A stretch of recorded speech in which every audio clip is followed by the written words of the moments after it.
Hello sa lahat. Gusto ko nang sabihin ng tungkol sa pagmamahal ni Jesus Christ sa atin. Alam mo, sobrang mahal niya tayo.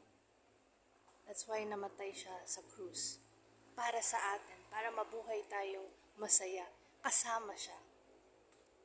Alam mo, ang kailangan natin, ang relasyon kay Jesus Christ.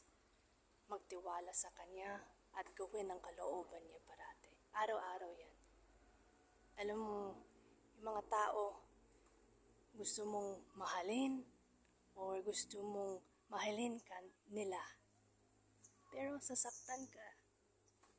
Kasi ang dami ng mga taong matigas ang puso.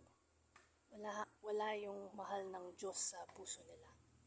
So, kung bibigay mong puso mo kay Jesus Christ, bibigay niya lahat ng kailangan mo. Mahalin ka niya.